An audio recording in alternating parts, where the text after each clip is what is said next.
Human rights unity foundation Pakistan کے مرکزی chairman اور ڈسٹرکٹ بار ایسوسی ایشن سکھر کے جنرل سیکریٹری ایڈوکیٹ الہی بخش میتلو کی سالگرہ کے موقع پر روہڑی پریس کلب کے ہال میں ان کے ساتھ ایک شام منائی گئی۔ روہڑی سے ہمارے نمائندے شاہد حسین میرانی کے مطابق تقریب میں معروف رائٹر، ادیب اور شاعر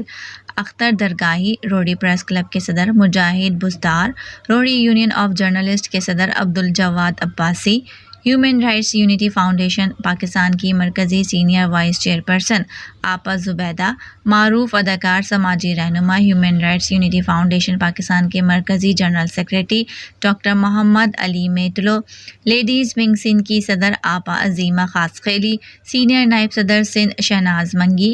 سگھند منگی، میتلا فیڈریشن پاکستان کے رہنما عبدالرزاق میتلو، پی ٹی الف سندھ کے رہنما سید سبحان شاہ، بار کے رہنما advocate Zafar Ali, human rights unity foundation Pakistan ضلع سکھر کے صدر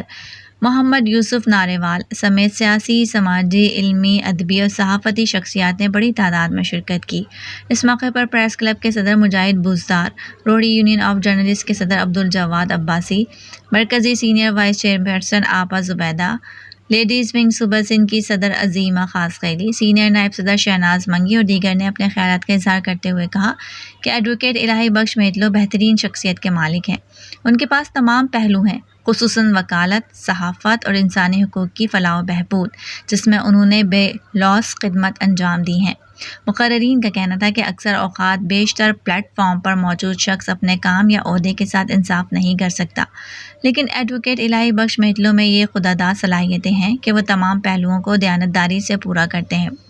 اس موقع پر ایڈوکیٹ بخش میتلو کی سالگرہ کا کیک کاٹا گیا، جبکہ نامور سماجی رہنما اور اسٹیج اور ٹی وی کے معروف اداکار ڈاکٹر محمد علی میتلو نے منفرد انداز سے کمپیئرنگ کر کے پروگرام کو 4 چاند لگا دیے، جس کے بعد میوزیکل پروگرام کا انعقاد کیا گیا، جس میں سندھ کے معروف نوجوان فنکار سہیل عباسی نے اپنے خوبصورت آواز کا جادو جگا کر خوب داد حاصل کی۔